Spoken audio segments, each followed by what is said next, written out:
Welcome back for match point of Team WE versus Young Generation. And a slight update here for the third game of this series. Zero going to be subbing in. So he was looking brilliant when WE did start him after the first game or two for WE earlier on. And we'll see whether he's going to be able to continue the onslaught that is this series. Yeah, so far with a ridiculous KDA, and the series itself also they might be doing it some damage, Rusty. This could be a problem. And I don't know if onslaught's the correct word for this series based off the last game. It was a little bit back and forth. A couple of Baron stills ultimately decided who the winner was. Ben didn't have the best performance. He was a little bit shaky. I think that is fair to say. But ultimately, Zero has looked like the better of the two in the limited sample size that we've got from Team WE. So it is an okay choice in the end that they will bring Zero in. It means that the sleepy Korean bottom lane will be reunited once more. Yeah, and they have looked extraordinarily dominant. Of course, going back to your point about Ben not necessarily looking as strong, giving up first blood in game number 1 certainly wasn't fantastic. However, the rest of the experience was dominant, to say the least.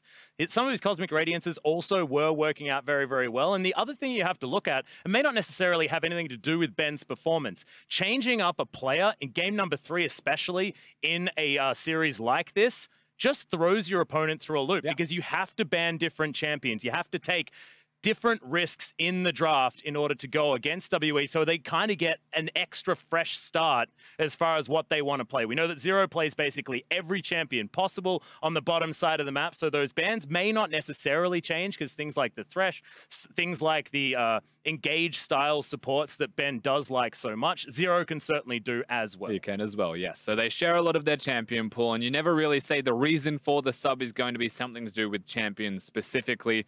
You know, maybe Braum, something that Zero might look at as a higher priority to the Thresh than that of Ben. But ultimately, you've got the sub. It's going to happen. It's 2-0 up in a series between Team WE and Young Generation.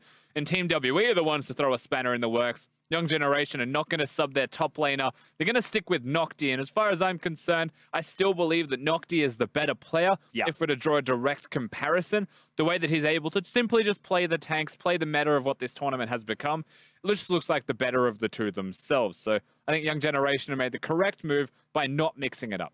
Yeah, Ren didn't exactly have the greatest first day on day 3 of the play-in group stage. Zero gets himself into this game, gets all of his settings sorted out. We are going to be heading towards Champion Select. And Young Generation, with the conversation we were having before game number 2, was what are they going to change drastically in order to get things working out for them? They made those adjustments. They had the successful early game that we knew Young Generation were capable of. Yeah. It's a team that's underneath the Gigabyte Marines, a team that is so explosive straight out of the gate. Now they're going to have to do it again, and they're going to have to go for the reverse sweep if they want to make it towards the round of 16 here at Worlds 2017. And you know, the two big adaptations were the Syndra and the Lee Sin. Now, the Syndra, wildly successful, was not banned by Team WE in the second game and looked great. The Lee Sin, something that may want to change from them coming into game number 3, because I don't feel like it quite hit the mark that Venus was looking for. Yeah, that ban list was certainly getting a little bit thin by the end when it came to jungle pool. So Venus did have a 100% record on the champion to start things off, but only going to make it 50% now. It's a huge chunk to be taken out when the sample size is so small. And there's the Syndra ban that you were looking for, Rusty. And once again, Sejuani and Kalista are going to be banned on the red side. Both teams, in fact, doing that one. As Varus is going to be the final ban here from WE. Yeah, and the Varus removed. I wonder if Lulu is a priority for Team WE at all.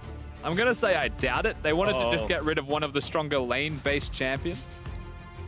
Galio is still available. Galio is always going to be a champion of choice, but not just the Varus ban. This is also going to be locked in by Mystic, and you leave open Tristana, he'll pick it, but you leave open Xayah, much higher priority. Yeah, he's going to pick that one first, and no Rakan ban as well. We'll see whether the Young Generation decide to deny the Lovers duo, but there's a big gargoyle standing out like a sore thumb. And Nocti is going to lock that one away. And now, does the Rakan follow up? And it does. Immediately locked away there by Young Generation. So I like the second round of picks. I like that they've picked the champions they have, but I don't know if I like that they've denied 2 champions explicitly from Team WE as their draft phase. The question is, can they play them to the level of Team WE, or are they just denying them? In which case, what is the rest of the composition going to be? You can't pick 5 champions with the sole purpose of denying it from your opponents. As Team WE now get the chance to respond. I'm expecting a jungler with this rotation. Well, Janna going to be locked away, so the bottom lane most certainly secured, and there is the Gragas. The Wombo combo of disengage for WE is available if they want it. Yeah, if they lock that one in, which they do, it means that champions like Corki and carries can also be looked at in the middle lane for themselves. You're also missing the top laner from 957. They might want to find out if it's the Galio they're against or if it's Galio mid lane for Xie to be playing against him, and they may find that out through this next pick phase. Well, it's going to be difficult to figure that one out completely, so flex pick going to be working out here for Young Generation as they have to choose what bans are going to start things off. And junglers are probably going to be looked at here by WE as far as the focus of these bans. We did see the Elise and the Gragas banned away last game. Now with WE locking away the Gragas, see whether Lee Sin actually spends some time on that ban list. I don't think it will. It could, but potentially. I mean, what are the other junglers? I mean, you've got Olaf theoretically, but it's not Forlan. It's going to be taken to the Rift. Nidalee, certainly another one of those options. Very good tempo jungler. Venus may be a Nidalee player, but it's a lot of respect shown by Team WE just for banning that one away. Perhaps concerned about being outpaced through the jungle when Condi is spending so much of his life ganking opposed to clearing. Yep. Well, Rumble going to be taken away from 957. That extra damage of the magic variety on the top side of the map no longer there, followed by the Cho'Gath as well. So Nocti wanting to change things up as we move to game number 3. May mean that he's going to be taking the Galio. We've seen a lot of other regions moving that Galio topside, whereas Team WE do like to play it in the mid lane if they get it. It also means that Maokai is going to be up and available as one of the few remaining tanks to be picked in that top lane. Shen's also an option. 957 will be a good Shen player if he chooses to lock that one in response to something like the Maokai. So there's still enough top laners, let's say, as 2 junglers will be focused from Venus. I don't mind that they've gone for the Elise ban. It means that even Gragas could flex the top if they want, Team WE. Yeah, 957 certainly has played that one, but I know I don't really like being a Prophet when it's not necessarily the greatest choice, but Venus is going to lock away the Lee Sin once again. Now Mystic playing with the crowd's hearts as you heard the gasps. They want Susan, but I don't think Susan's going to happen. He's going through the alphabet to get to Maokai. Of course, that is the expectation for Team WE. Maokai, we mentioned, one of the few remaining tanks left in this draft. Very strong top laner. I assume it will be into the Galio of Nocti. But they are going to keep that one unknown. So Young Generation on the red side once again. An element of surprise certainly there. And they do like to counterpick for Null, theoretically. Their history here in this tournament is anything to go by. The option to do so, of course, is there by being last pick. Xie is about to show his hand with the champion that he would like. Corki is something that we mentioned with the Janna Gragas composition. Maokai as well to stand in front and crowd control. As long as you're there, able to do damage, this also applies. Okay, so the Jace are going full AD for Team WE. I do like the Corki just because you get that mixed damage. 80% magic on the auto is certainly going to be feeling good as Palette. Oh, just do it. Don't be scared. This feels like they're messing with the crowd a little bit more. You can hear the audible excitement at every opportunity. The champion gets hovered. Well, Jace hasn't necessarily been too successful so far in the play-ins. Laning experience hasn't been the greatest, but that is going to be LeBlanc locked in for Null. So he's going to have a lot of assassination potential, and can Xie be that dominant force that we know he can be? Maybe not necessarily recently, but he's been warming up so far in this tournament. You have to cast your mind, of course, back to when they last played Jace in this tournament. Xie did have a decent showing. That's true. They were able to get the victory there. Team WE yet to lose a game at Worlds play-ins. Looking fantastic. Jace is still one of those few champions. He's going to go towards the Ignite that can hard pressure his lane, but can also roam incredibly well and have super strong ganks. But when you've got the Ignite, its expectations are just try and control that 1v1 a bit more. Yeah, the intense poke with the accelerated shock blasts as well will mean that WE can set themselves up for sieges, and then if Young Generation want to come at them in any sort of engagement, then they just throw down an explosive cask or a monsoon or a bramble smash or anything they want. They can even smash it back with the big hammer that Jace does have available to him. So as far as disengage is concerned, they're absolutely fine. Plus, Xayah loves it when you come towards her. Absolutely. If you're walking towards a Xayah, then you're potentially working towards the win conditions of that team, especially when they've got the Janna protecting it, the Gragas protecting it, Maokai also able to help with disengages or get those big flanks off. Young Generation, however, when you look at their team composition, Lee Sin Galio, Rakan Galio, all very good wombos, very much applicable wombos that they're able to put into play here up against the Team WE comp. Yeah, not to mention the fact that they have disengage options as well in the Buster Shot, in the Dragon Rage kick, and then Nocti able to get there and help out. So I do like what Young Generation have put together, and I know I've been focusing a little bit, but WE not necessarily having the damage range could be dangerous. Yeah, it could be. Zaya and Jace, very low-range champions. LeBlanc's chains will be... Oh, more like damage range in magic and physical. Ah, yes. Just said it real bad. I'm sorry, okay. Rusty. No, I'm with you now. Either way, it still all applies. That's true. Yeah, but the amount of physical damage, that's true. If you've got a Galio that can stack one form of resistance, then it's a very happy Galio. Does prefer to be stacking the magic resist, but Yes. still is going to be totally fine. You can do both. You scale with levels when you've got a magic shield, so I'd argue that perhaps even just stacking armor is the better way to go, especially as a top laner. It might just be a Spectre's Cow straight into the Righteous Glory. Well, I like it from Nocti. He's actually going to start off with a refillable potion and the Dark Seal. Double Dark Seals, in fact, coming out from Young Generation. So they liked it in the solo lanes, and they put rings on it. And Dark Seal Galio top lane is abstract to me. I can understand what it wants to do. I like the word abstract. It can increase the amount of healing he'll have in his lane, but it almost means that he will acknowledge his lane isn't going to go all that well. Doran's Ring for extra mana return, killing minions, could help with using spells to clear waves, but it seems that he just wants to recall early. Just wants to try and trade with 957, use his teleport to get back to lane and sustain through that for an extended period of time. Ultimately, 957 just standard with his Doran's shield, does not want to die. Yep. And once again, late ward on the red buff here for WE. Want to know exactly where Venus is going to be starting, and they're going to know that the blue buff was the desired location. See how these lanes end up working out. She going to miss his third CS, so probably but so just did cancel Null. it. Oh god, okay. That was a really good trade. Incredible trade, actually. That's what Jace can do in the early levels, Rusty. How do you see this mid lane going, of course, as a mid laner formerly yourself? But Jace just has a pretty good time into LeBlanc, unless the chains connect. It's all about skirting around. What was that? Speaking of skirting around, that's the go forwards approach. Make sure that skill shots do not connect. Well, that is the kind of trust you want in a relationship, you know? Rakan launches himself at Zaya, just doesn't really mind. It's okay, babe. You can just head past. Is that how they get talk? Some free autos. I'm not entirely sure, to be honest.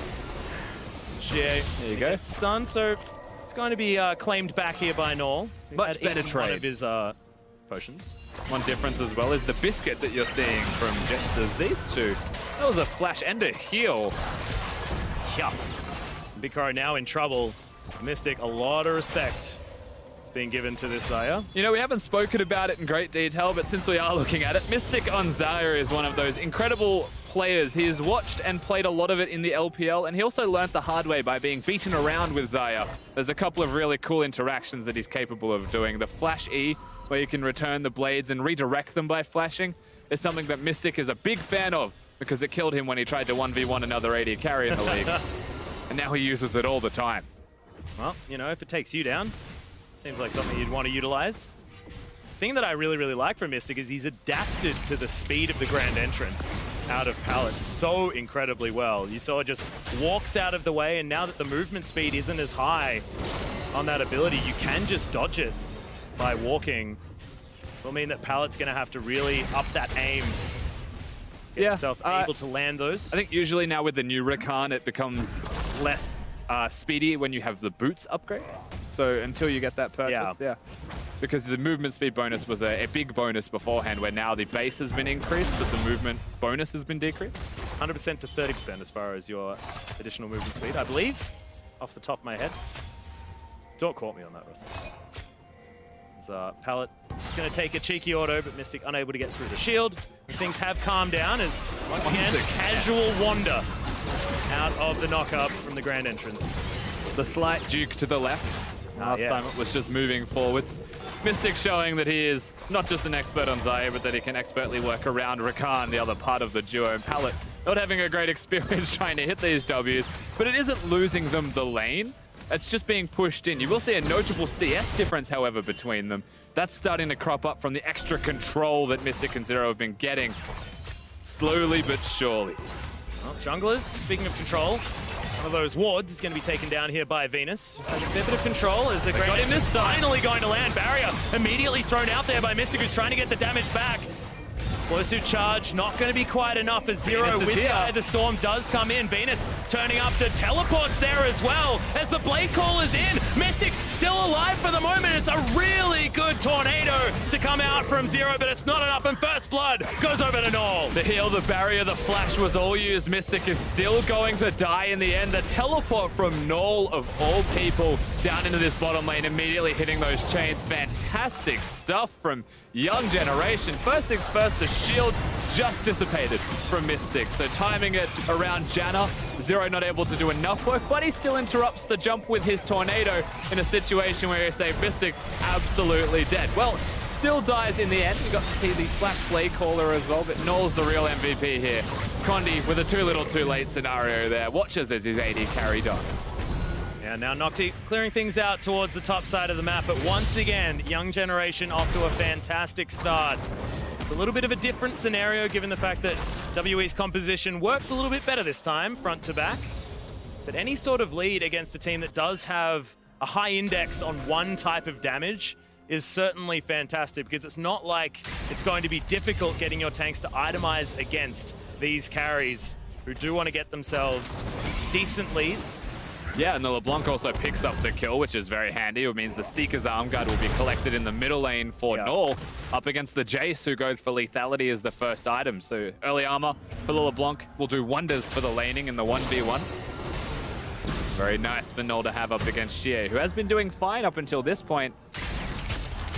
Casual hallucination just hangs out underneath the turret, as you can see. And the blue buff going to be scattered out here by Nocti. Does notice that hasn't been taken just yet. Nocti does love his red side top laning. He always goes towards the enemy blue buff. He does it rather efficiently from what we have seen of him so far. Cho'Gath stealing away blues and the like. Yeah, just trying to pick up this farm underneath the turret. You can see Null able to do a lot of burst damage. If he can get that shatter off. Starting to harass him out. Darksteel not with a refillable potion, however, for Null, so maybe money inefficient when it comes to the potion spending. True. But so far, so good at recuperating what was happening in this middle lane very early on.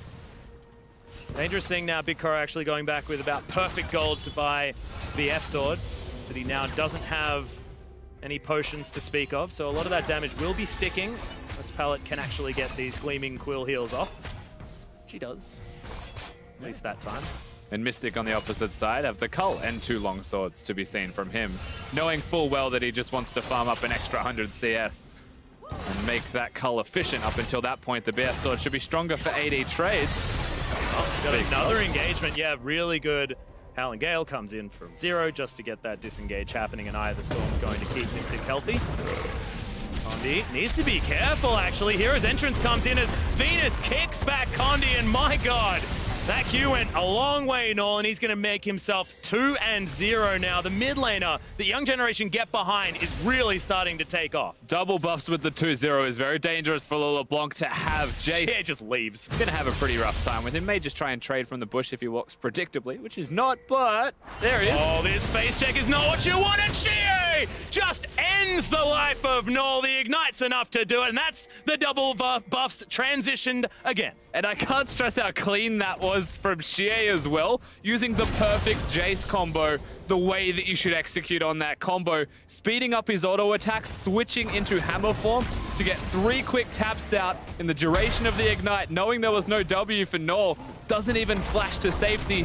He's just dead. Straight up dead. And now double buffs in the hands of Xie instead. Has himself a 10 CS lead at the same time, and my goodness, that may have actually just saved what could have been an incredible snowball from Young Generation to start this game off. It's one of those moments where you see him walk around to the bottom side of mid, not phased by a LeBlanc clone in this case, but you're not too sure why he was there, and suddenly Null's walking in that direction and just kills him. Almost unexpected as to why he was there in the first place. Condi, we get to see how he dies. Of course, he was on a ward. Now, he could have smoked the blue buff on his way out, may have survived, but he flashes out, doesn't get the smite off. Null will pick up that kill. Now we get to watch as Xie. Watch for the combo here. The amount of buttons that he has to press in such a short duration. You can see the empowered auto attack speed as well. very clean coming out of the mid laner of Team WE. Yeah, hopefully we can get the button tracker like we've been seeing from LoL Esports on Twitter to show exactly what was being pressed. As Xie, once again, going to cheat towards the bottom side. The Raptors are being taken here by Condi, who's had a relatively slow game. Yeah. In contrast to what have been pretty fantastic performances so far this series. If we're comparing the last game to this one, this is one of the slowest games you've seen from Condi. Ultimately, he's playing the Gragas. He's being tracked a bit more by the Lee Sin of Venus, who has been much more active relative to his last game as well. But most of that is around finding Condi, opposed to finding ganks. And I would still say that's a perfectly fine decision. Condi does love to spend a fair amount of his time towards tracking the enemy junglers. Well, the shoe's on the other foot. Kitty. Not going to find Nocti, but at least 957 now knows exactly what's going on as he just gets bramble bashed backwards. Iteration was a little bit unintentional, but he didn't mind it.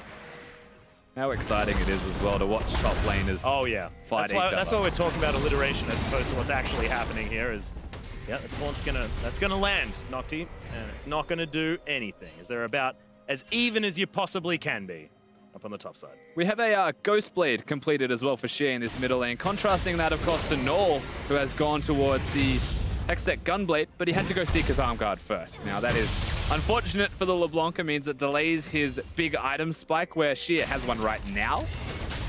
There's an opportunity for Team WE to work around that fact. I like that he just uses the Ghost Blade as well. Clears out the back line of minions with that Shock Blast. I guess it looks threatening. Yeah. To have Ghost Blades. And also, it's like it's got a really low cooldown. And how many times do you buy Ghost Blade and you just don't feel like you use it enough? Happens to me a lot. I guess, you know, having more buttons to press is difficult.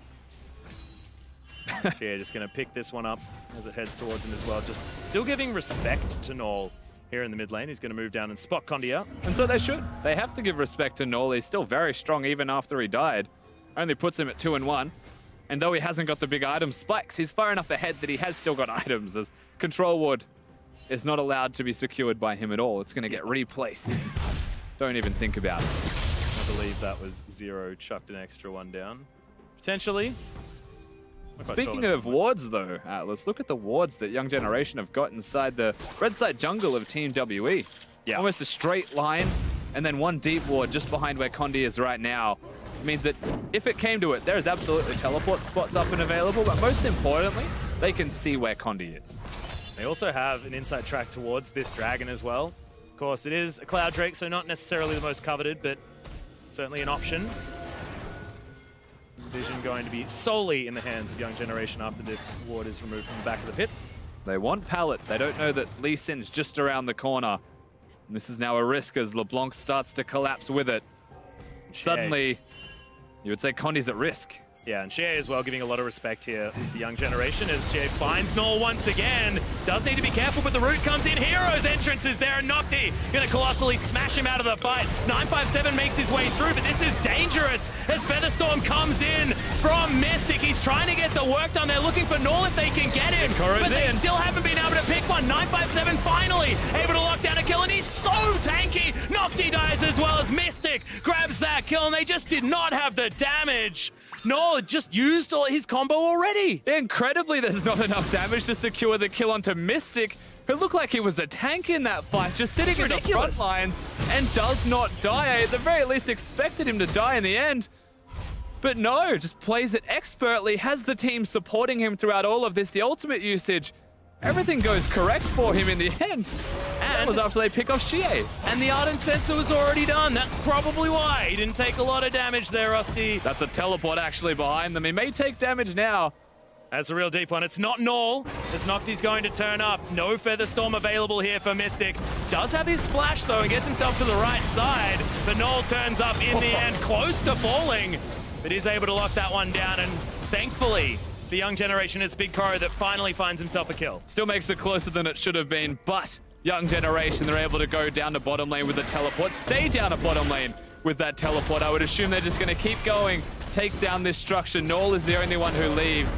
Condi, you saw him, he was looking at the Rift Herald. They're probably going to take that as a trade, but first turret still very much worth for Young Generation. Yeah, 800 gold now, the leaders. Let's have a look at this fight once again and see exactly what went wrong here for Young Generation, because it looked good to start things off. Yeah, big kill onto Xie, but a lot was used to secure him. The flash ultimate, knocked his ultimate as well. This is the taunt that gets dodged by Mystic. He's then charmed, he's knocked up, and you're like, all right, he's dead. But he's not dead. He's actually walking towards Null while using the Blade Call in the opposite direction. And then you've got Zero's heal, Mystic getting shields on him as well, the Ardent Sensor, massive amounts of it.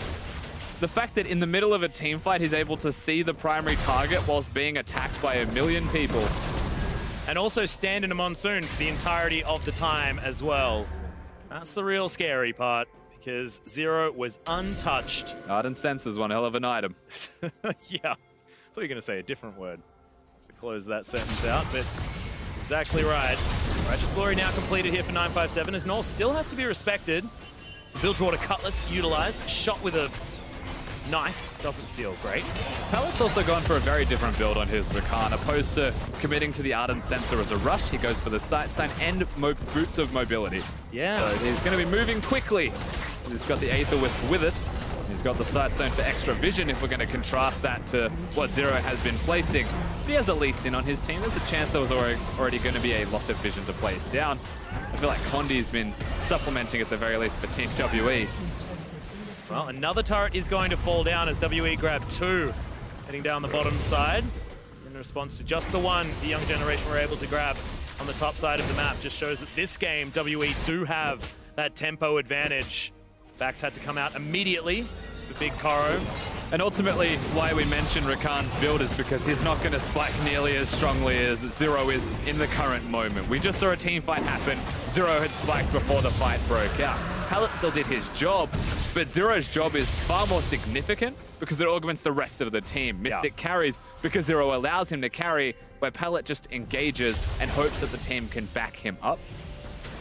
And it's also just being able to get a fully channeled Monsoon, especially at that stage of the game as well. Zero had only just about ticked over to the level 6 mark with an Ardent Sensor. You have a little bit more of that AP as well that a lot of the time, I mean, I know personally, you know, from a lot of experience commentating Janna games before Ardent Sensor was a thing, Monsoon was used often as disengage, things like that, not necessarily as heals, and that was doing a lot of healing, and it's why it felt like Young Generation just didn't have as much damage as they should have.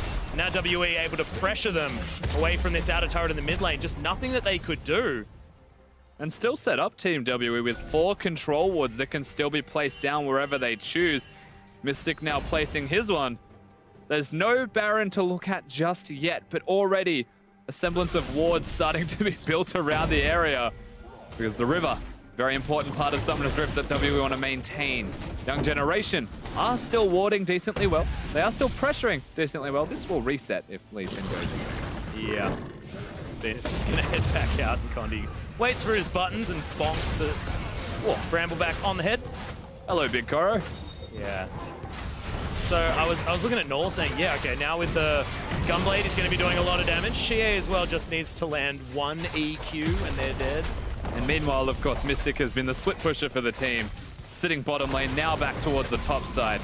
They'll get 2 easy turrets for themselves. Team WE are playing this one out slowly, but it's working as they require. Young Generation, we've seen very good things from them through this series, but we're yet to see all of these good things culminate into a complete game. They have to do it now. Well, I find it so strange, right? That now that Zero has stepped in instead of Ben, WE look so much cleaner. When, I mean, I'm thinking back to the Zero I used to know, and he's the one that, you know, plays Thresh, builds a QSS, and here we go again. Guardian Angel, you know, all that sort of stuff. He's normally the one doing the crazy things, whereas currently seems to be the voice of reason and able to control them through an incredible team fight to start this one off. A lot changes in some time when you are going Atlas. Yes, I know. He no longer builds Guardian Angels, QSS as Thresh support and just runs around trolling, but wins the game ultimately because he's just that good at League of Legends. He now plays to win. He builds Ardent Sensor. He's a changed man. He is a changed. Born again support. Well, Mystic does have his Phantom Dancer completed. Haven't seen a lot of these. Seen Static Shivs and Rapid Fire Cannons as more notable options, but Mystic does want to get in there, start this fight off. I like that. Little bit lower range. Wants to to be able to go toe-to-toe with some of these carries from Young Generation. Yeah, it means that they'll be trying to assassinate him. He's gone towards the Phantom Dancer because they can actually attack him aggressively and burst him in one hit. As long as he doesn't die in one hit, he knows that he'll have a Janna to protect him through the remainder of that team fight. So when you're against the LeBlanc, Lee Sin, people that can kill you in one hit effectively, you can hit them first and just constantly trade aggressively and forwards, which is what Mystic needs to do. And by doing that, he actually reduces their damage. So yeah, it complements the LPL playstyle, let's say, building a Phantom Dancer. And also having an Ardent Sensor as well. Zero is going to be in his back pocket the whole time. The more you hit people, the more health you are getting back. That change, not yet to come in. And Xie completed his second item as well. So Black Cleaver done. 30% CDR for the Jace feels fantastic. See what he's going to go towards next, whether he's going to head towards something like a GA. We're going to continue on the lethality train. Wouldn't mind either, to be honest. Yeah, I mean, he could commit towards more lethality. Duskblade is usually a good choice. It is almost a surprise that Black Cleaver is going to be his second item. As Xie, he just missed that. Oh, he did, and he is just going to get jumped on by everyone. He's like, why? I threw him a shock blast. Should have found everything as teleport. He's actually going to come down as well. They're committing to this fight massively. Good Monsoon to try and mix this one up as the hero's entrance comes in. Nocti is a massive body in the middle of this fight as Null is going to fall down in the end. That first pick onto Xie happens every single time, but it's still going to be a relatively close battle. There's the Featherstorm that fights from Mystic. Wants to find more as Nocti's in trouble. Pallet, the first one to go down. Nocti gonna be the second as Mystic calls back the blades. And the twisted advance from 957 says, Venus, you ain't going anywhere, and this should just be another one for the AD carry of WE. Cool guys don't look at explosions and they lock it down. Doesn't even look, just turns around, knows the kill is his. Zero is dead. Mystic does not care. He's still going to be aggressive. He's still going to win the rest of the team fight. Incredible performance coming out of Team WE. Big Koro, no chance of doing damage. And WE say, you know what, this is a great opportunity to just go straight to the Baron. But there's a teleport from Null. They want to stop this if they can. Well, we do have only one smite on the map for now. Xie has set himself up. Koro does have to be very careful. Buster Shot immediately used as the Baron's down very, very low. Condi just going to find that smite button. This will be absolutely fine, and WE lock it down. It's quite a few Barons in a row now, Rusty, and they are in control of the series and definitely this game. Feels like nobody's going to be able to stop Team WE from doing Barons. But remember, this starts with Xie completely caught out of position. Venus uses his ultimate. Now, the rest of the fight happens. Pallet's engage is sick.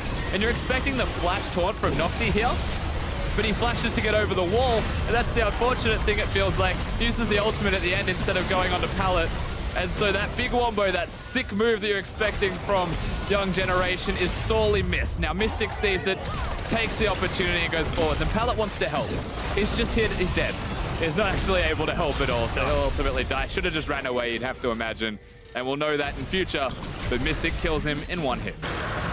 And he did close to 6,000 damage in that last fight as well. Gigantic numbers being put up, and this is why his Xayah is so incredibly respected. You bet his Xayah. That is the game plan against Team WE. I think Xie was the MVP though. He initiated that fight like no other. It was a setup. Yeah. With all the setup. Big bait. It might say 0 damage, but it's not about that. It's about getting the fight at the right stage as Pallet's going to go down incredibly low.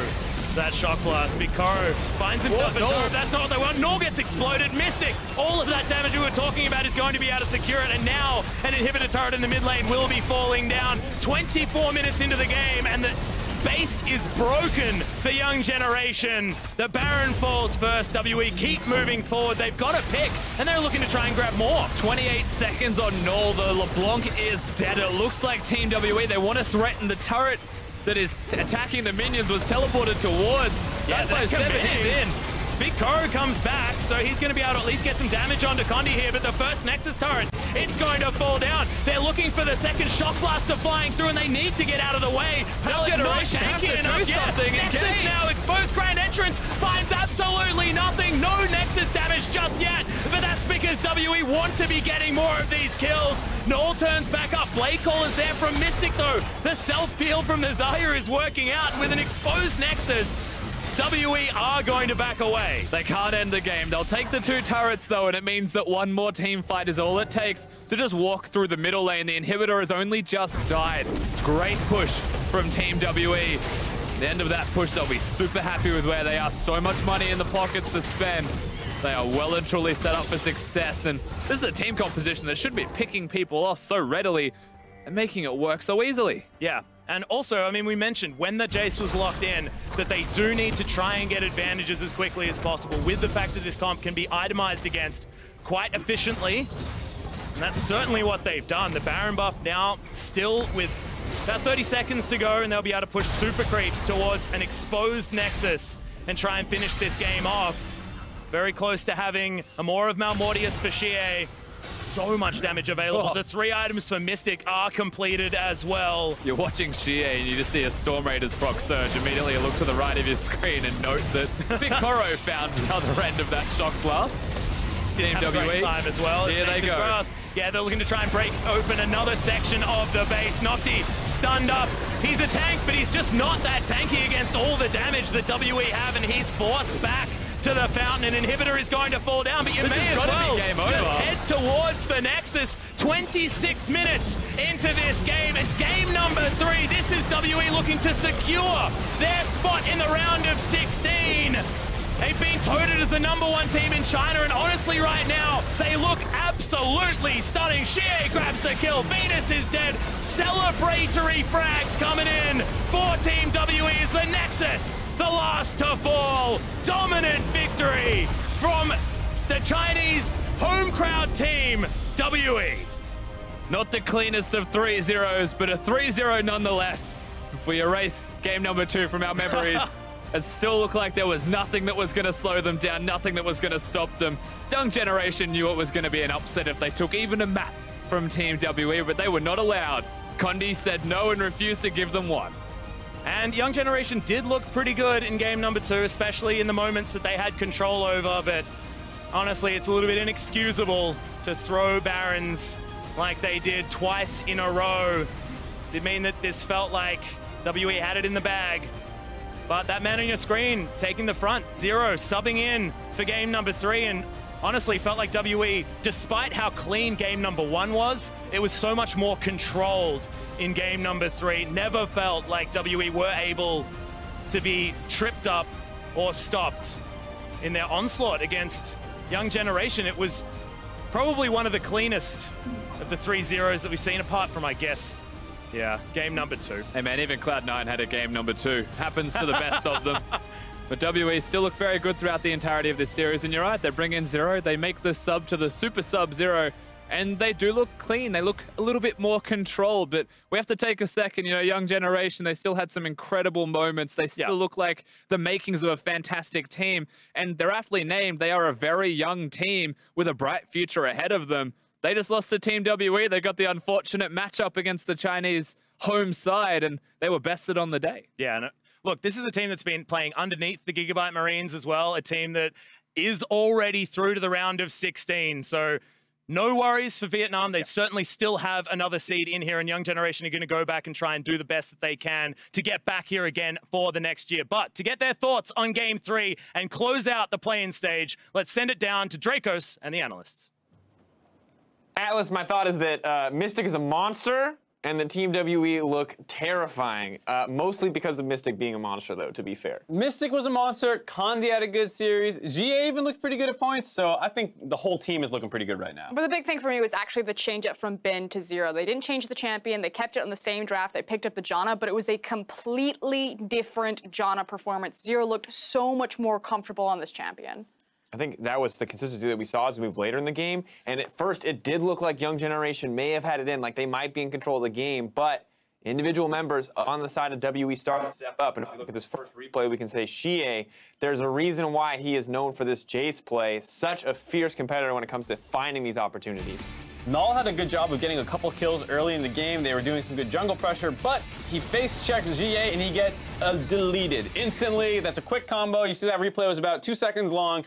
Good play out of ZA there. And here's the thing, you have to understand that yes, Xie is slumping, but he was known as a one-trick Annie player, kind of a one-trick Twisted Fate. Diana, if you want to go all the way back to IM, he's always had kind of a limited effective champion pool. When he does find his comfort picks like those Jace, however, he's able to put up those big numbers and remind everyone that he's still a top mid laner in the LPL. Definitely looked good for him, but as we move later in the game, Xie Maybe he fumbled once or twice, but his team started pulling off impossible tasks even when he wasn't present. When we take a look at this last replay brought to you by Acer Predator, you can see she may have made a mistake, but WE were there to pick it up. I think this play, just as a whole, I feel like this replay totally encapsulates the series. It starts out with Young Generation doing some good stuff. They grabbed a lot of early leads in this series, and it looks like they're going to be able to turn this play. Huge engage out of Pallet, but instantly they turn it around. Mystic's going to be untouched in the entire backside of this fight and is going to clean up a ton of kills. Yeah, and the target priority from Young Generation isn't the greatest here. You can see that two members really commit themselves to trying to chase down and kill Zero on the top side of the fight, and then there's nothing left for Mystic when he finally pushes through the back half of it.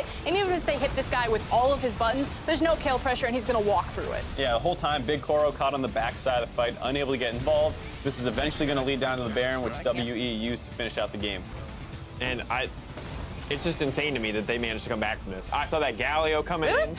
Well, I don't think he means the whole game, that fight. I mean specifically this fight, let's be clear. I mean specifically that fight. That was crazy to me how well they executed. Yes, you can put it in part due to poor target selection from YG, but the confidence with which Mystic moves through a team fight is a little crazy to me. But I also really suck at AD carry, so pretty much everything he does is impressive. This is expected. This is how Team WE played. This is why they were so dominant in the LPL for so long. Yes, we have seen them fumble team fights against Lion. Yes, they fumbled team fights against Young Generation. But that is why I praise Team WE so highly, because of how consistent they can be in team fights, even at 4v5 disadvantages. I mean, even in the laning phase, talking about how confident he looked in that team fight, he kept stepping forward to dodge those recon Ws at the start of the game, did a really good job of keeping pressure up in that laning phase, did fall to a gank, but they're creating pressure, and eventually Kandi started finding his own looks, and then you had the GA solo kill, and they swung things back pretty quickly. And honestly, it's good that you bring up Kandi, because while Mystic looked incredible, Kandi was a rock across that series, maybe a few missteps here and there, but he will be our player of the series.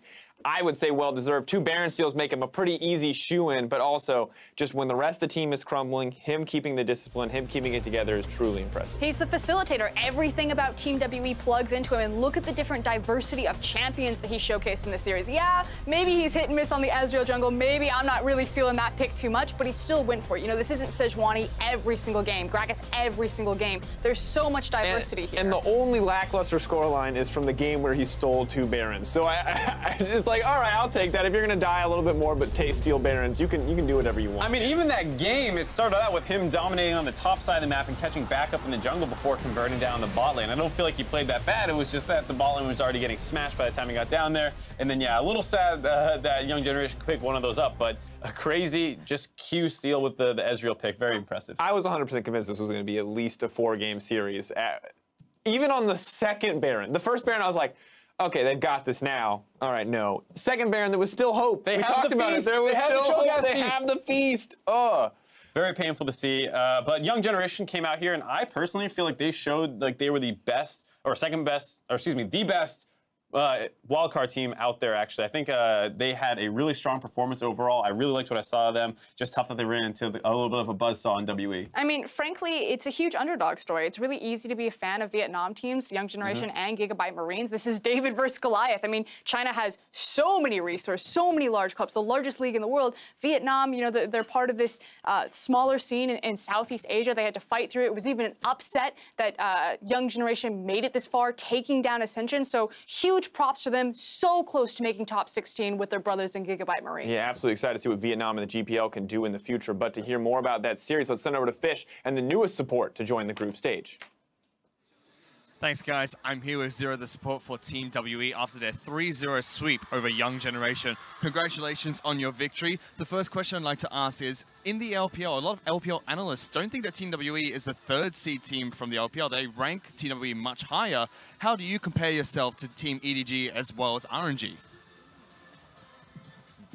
네, 먼저 축하드립니다. 지금 3대 0으로 전승을 하고 오셨는데요. 그럼 첫 번째 질문 드리도록 하겠습니다.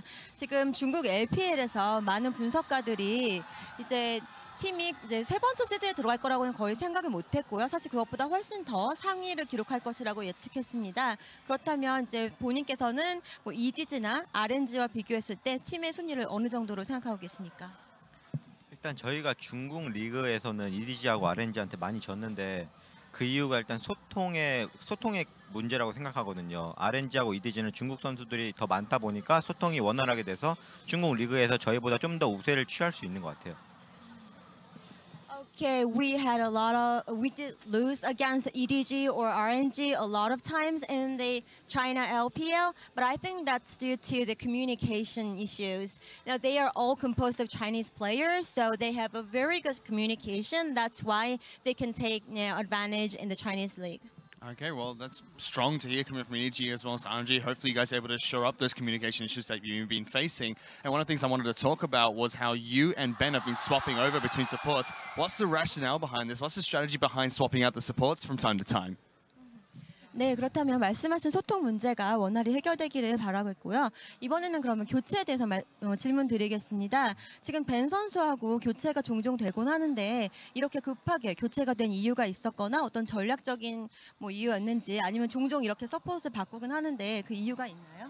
일단 기본적으로 최근 게임 대에서 벤 선수가 워낙 저보다 좀 더 잘하기 때문에 벤 선수를 많이 쓰는데 저도 일단은 그렇게 폼이 많이 죽지 않았기 때문에 가끔씩 이렇게 나와가지고 팀의 승리를 기여하는 것 같아요. Okay, recently Ben has been performing very well, maybe better than me. That's why he's been on the first lineup more than I do. But I'm still not dead yet, so I still got it. That's why I sometimes get picked as a lineup and contribute to the victory of the team. Well, it showed just then in the third and final game against Young Generation. Lastly, now that you guys are moving on into the main group stage of the World Championship, you were favorites during play-ins. Which teams do you want to play against going into the main stage of Worlds? 네, 당연하죠. 조금 전 영 제너레이션과의 경기에서도 아직 실력이 녹슬지 않았다는 것을 보여주셨습니다. 그렇다면 이제 그룹 스테이지에 진출하게 되겠는데요. 롤드컵 본선에 나가서 상대하고 싶은 팀은 어디입니까? 사실 제가 제일 상대하고 싶은 팀은 SKT인데 저희가 B하고 D조밖에 못 가는 걸로 알기 때문에 그 둘 중에 하나 뽑자면은 D조를 가고 싶어요. Okay, actually, I want to fight against SKT T1 in the top 16, but we only can go to either Group B or Group D, so in that case, I prefer Group D. Hopefully you'll be able to make it out of the group stage and face off against your rivals who you want to play off against. Congratulations on your victory. Best of luck throughout the rest of the world stage. We're going to send it back to you guys. Thank you very much, Fish. I love that. I'm not dead. I still get to play sometimes. I still show up. I still help the team. Definitely not dead yet compared to Ben's performance in a couple of these games. He was looking a lot better. I'll say that. All right, guys. Well, we are just a few moments away from group draw. We'll keep you updated as we get closer. But in the meantime, we want to take a few minutes to kind of recap where we have been in the tournament, what we've seen so far. And my first question is, what region surprised you the most? Because I'll be honest, I wrote a tier list coming into this, and I was 100% wrong. And I just want to know, how did your guys' predictions stack up against the actual results that happened? I think, well, you can go. I think the one that I misread the most was actually Young Generation. And I agree with Mark Zia. I feel that looking at a lot of the emerging region teams, that they were much stronger than probably they deserve to go down in this elimination round.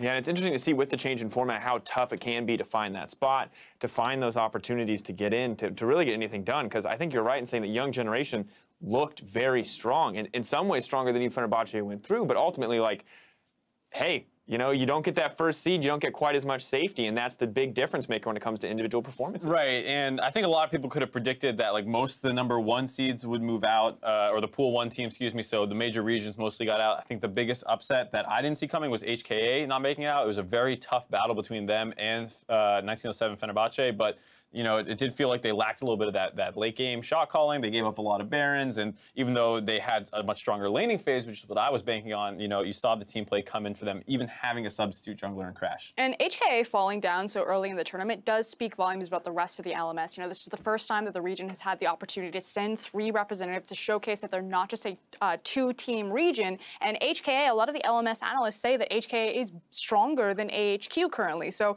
there is so much weight, so much pressure on AHQ and Flash Wolves now to grind up in their boot camps to prepare for top 16, because if HKA was one of the best that they've got, I'm worried about what the future holds. You have to feel terrible as an HKA player, or even Flash Wolves, because you're just like, oh my God, we have so much pressure now because we have to defend our region. It wasn't just like, oh, we want to go out and perform well for ourselves, but now AHQ is concerned that people are going to say, oh yeah, these guys are even worse than HKA, and they're going to get, you know, knocked out in the group stage. Regional pride, I think, a big factor, but one region I think that can be proud, Latin America North. yes, they did get 3-0'd by Cloud9, but I think the Lion Gaming continue to surprise us at these qualifier events. I feel so bad for them. They keep getting such unlucky draws. And I mean, it's kind of a meme to say unlucky, but you look at MSI, they're in the group with Gigabyte Marines, so they can't get out. This time around versus WE, so they're put into the pool 2 seed, and then they draw C9, and while I think they would have struggled versus WE and Fnatic equally, you can't help but feel like if they were put up against 1907 Fenerbahce, we would have had a great series on our hands. And I just wish that they could get access to kind of like that next tier of scrims. You know, if they're able to go into top 16, suddenly you get access to all of those teams that are waiting on that side of the group stage and what that could mean for Lion in the future. We already know that they have a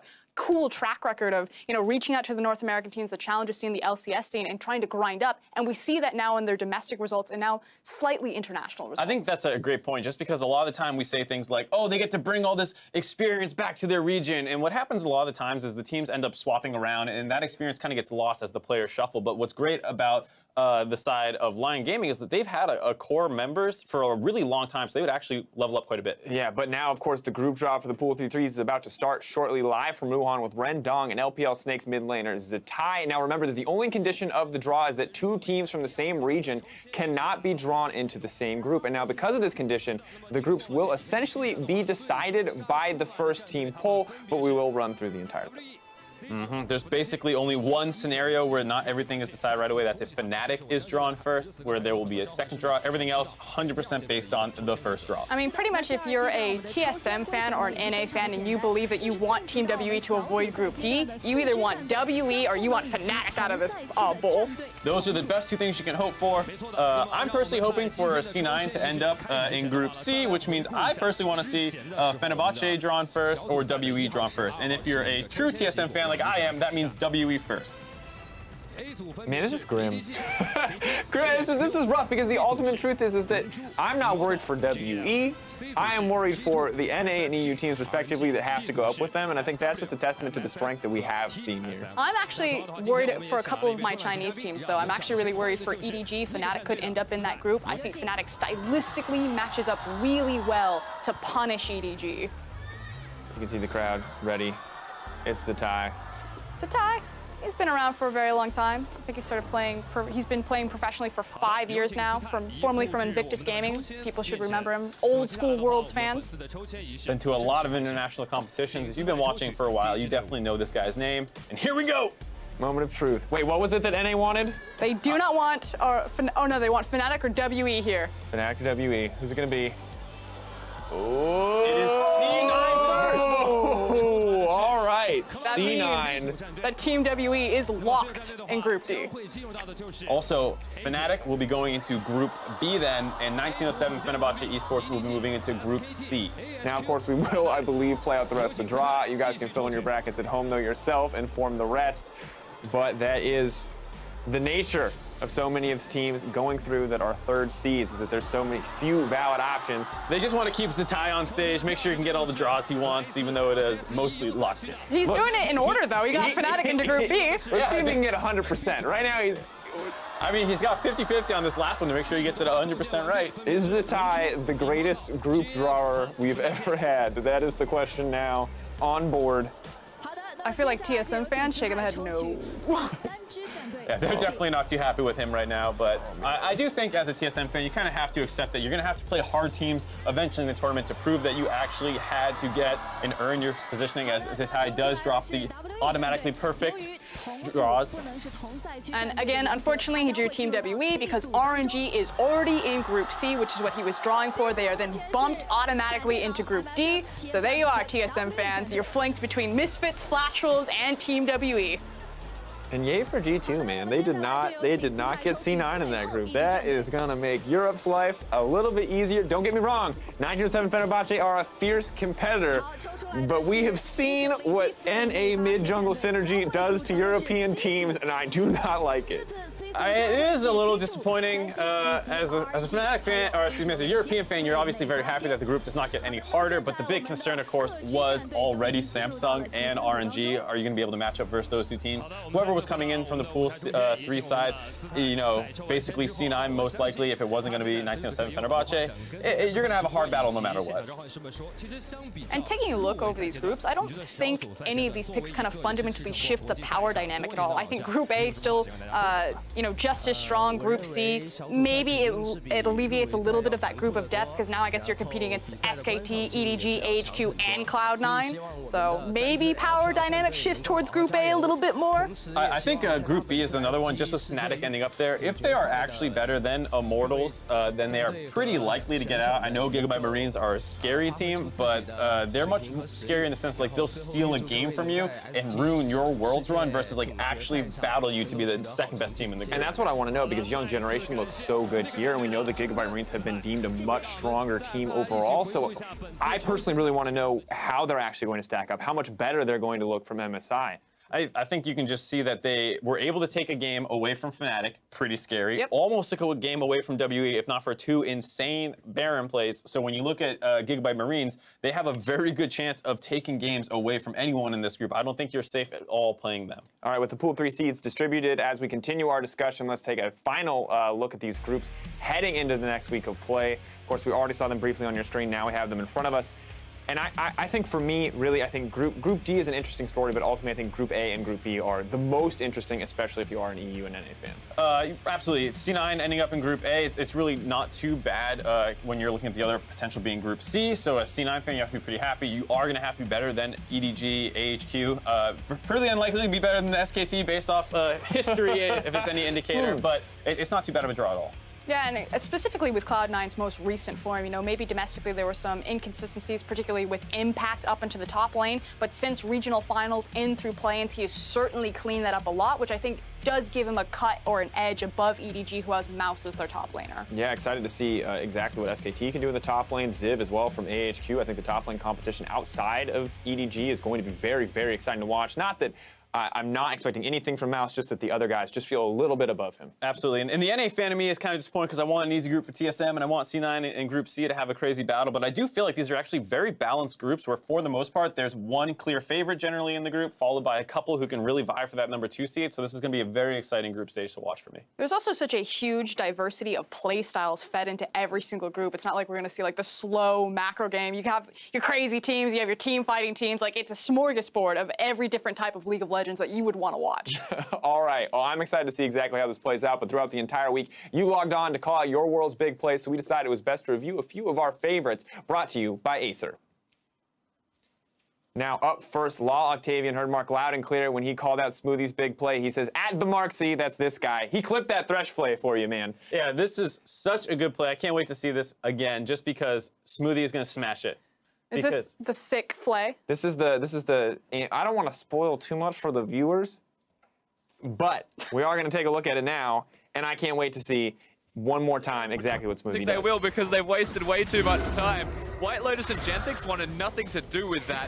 But here comes Sejuani as the counter gang. Smoothie landing the hook, but now he's got to be pulled to safety by Sneaky. Yeah, Smoothie actually had a fantastic game. It's not going to show so much in the stats, but the way he was deflecting ganks and starting things off. That's just such a nasty mechanical play. Like, if you don't play Thresh and don't understand how hard it is to hit the perpendicular flays when someone's movement is going through the hitbox as opposed to into it parallel, it's actually very difficult to hit that, as well as the fact that he's doing it in the middle of hooking a Tristana and then realizing, you know, Sejuani's coming over the wall. That is just such a disgusting I'm just glad someone play. called it out, because you've literally been talking about it nonstop since it happened, and you finally get to say it on air, so yay! Yeah, there we go. That's my little moment. Thank you very much. All right, well, then Phil Chen spotted the Line Gaming 80 carries. Quick reactions. He said that was a really sick flash by White Lotus. So smart. Contract swooping in there with the ulti to make sure they seal the deal. White Lotus coming in, trying to find the damage onto Jensen. Manages to get it out, plays the taunt with the flash. My God, just take a second to appreciate how good of a player White Lotus is. Just straight flash. So clean. And then jumps out to safety with the rest of the reinforcements. You just watch that Tristana in that last play, and it's just pretty. It's so pretty. Not even a single beat skipped. He's just like in mid auto attack, dodges the flash, and then just continues to smash people, hops to the other side. That's the best part. There's no awkward fumble. There's no awkward stop and auto attack a different target. Literally one track mind. It ignores the Shen, flashes perfectly, keeps auto in the Orianna. Yeah, nasty play out of him. Absolutely. Well, finally, while Patton couldn't end the day in a penta, Sir Ordinary was still impressed by the 1907 Fenerbahce 80 carry. Padden opens up, he's spraying and he's praying for more kills. It's a double for him. 1907 Fenerbahce will flash in for these kills. Marv forced back to the fountain, Bert forced back to death, and now 1907 Fenerbahce can close out this game. The quadra kill for Padden. Give him his second penta of worlds. He doesn't get it. Chapone steals it away. 不容先死，继续追，闪现上来一下，一技能又 boss 一个。是的，剩下3个人应该是无法抵挡对面的大军了。赶回闪现过来，小胖这边跑回水泉，3杀。 能量倾泻灌进去，9桶一继续帮忙扛塔4杀，最后一个拿5杀吗？冲拳拿5杀，冲拳拿5杀。They wanted to give him the penta, but Chapone, he said, you know what? I deserve some of the credit too. He didn't have to push W. He didn't have to do anything. They just had to die in the fountain for him. He literally gave his team the bird. I'm glad. All right, they already spoon-fed Padden 1 pentakill. They don't want to give this guy all the attention on the team. Frozen's still on there. Crash is on there. All right, let some other people shine for a moment. Everyone needs a spotlight. All right, well, don't forget to keep calling out those big plays, and we'll keep an eye out all worlds long. I think just so many fantastic ones across the board. It's hard to decide what was the most impressive, but those were just a few. And now, as we close out the play-in stage, let's take a look at this week's Best of the Rift, presented by T-Mobile, America's best unlimited network. Now, these are the players that stepped up on the big stage and made their names known throughout the play-ins. And first up, it's Team WE's Condi and Lion Gaming's White Lotus. Both these guys had pretty huge performances. Condi most recently, he's even playing marksman a little bit. He's doing a lot of stuff over the Rift. Different styles, I think, was the great way to put it, because you have the Jarvan early game, tanky jungler, Gragas a little bit more late game focus, and then finally the Ezreal pick. Yeah, and we just saw White Lotus flexing some of his mechanical abilities, but it wasn't just that one play. Yes, Lion did go down, but White Lotus had a phenomenal series, had a phenomenal plans, and frankly, a phenomenal Worlds. Yeah, and while our next player may have struggled a little bit in the group stages, he came in clutch in the elimination match. It's going to be Fnatic's Caps.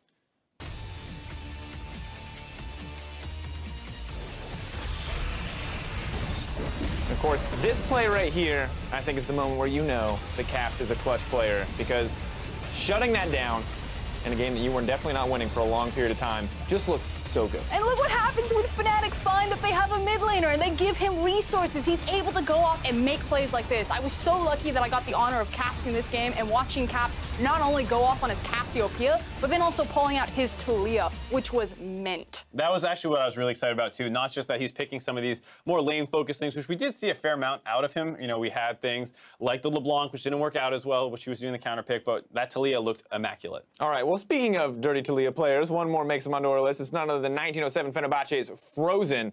And this is a guy, I think, who, when you give him a roamer, he makes his name known across the map. And you did say dirty Talia plays, and Frozen certainly had an abundance of them, but there was also that crazy Echo play, that performance alone that broke the tiebreaker, that allowed them to get this best-of-5 series and walk into top 16 at Worlds. Not to mention the Cerulean Soul play. I was about to bring it up.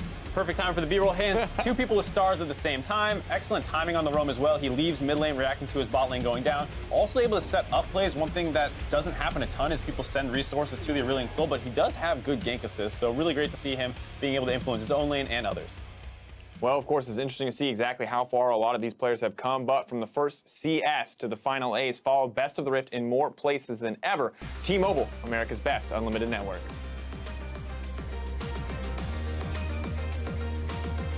All right, well, the group stage is going to be kicking off October 5th with Royal Never Give Up versus 1907 Fenerbahce at 12 a.m. PST and 9 a.m. CEST, followed by G2 Esports versus Samsung Galaxy. I can't read that prompt, I'll be honest, guys. And a whole slew of fight matchups all in day one. I broke the magic. I am sorry, but I am ready for day one of the group stage and probably a pair of glasses. Yeah, I would fix that over there. But we get our first look at RNG. I'm super excited to see how the other LPL teams are faring right now. We've kind of gotten the slow, steady pace of Team WE, and I really want to just shift gears and go back to that sprinting play style. I also love that starting in Group C, which is often being hyped up as one of the craziest ones, with just the sheer amount of talent in that group. So very quickly, we're going to see how that starts shaking up right away. I just want to see G2. Please, please don't choke this year at Worlds. But we get to find out. We are so close. But now for myself, the casters, and the entire live broadcast crew, thank you so much for watching, and we'll see you next week to kick off the group stage. Good night. We'll see you shortly. Are you okay over there? I can't read. I can't read. It's a struggle. I'm struggling. Welcome back to our final day of the World's Play-In stage. 2 best-of-5 series separate us from kicking off the group stage here in Wuhan, China. First The dive continues. Fenerbahce trying to get what they can out of this fight. They take the tower first. The stun is going to land onto Absolute. Borland dead. It's a double for Frozen. And one are just getting scattered to the wind. Rusa killed. Bird jumps in. Still Frozen off towards the side. Soldier will fall. It's a double for Absolute. Team 1 keep going. They keep pushing forward. They cannot quite get the final 2 members. But Team 1...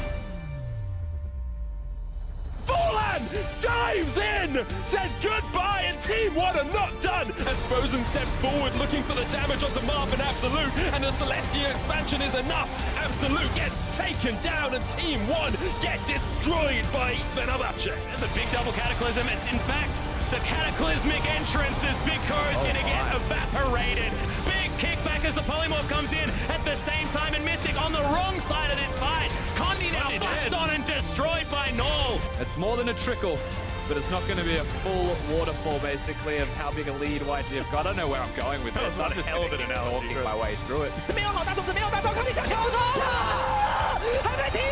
Immediately going to come down. Condi jumps his way forward. It's a second steal. This time he's going to die, but who cares? They trade, in fact. His name is Son of Baron. Like, this is a known nickname for Condi, Rusty. Why? This is WE looking to secure their spot in the round of 16. Dominant victory from WE.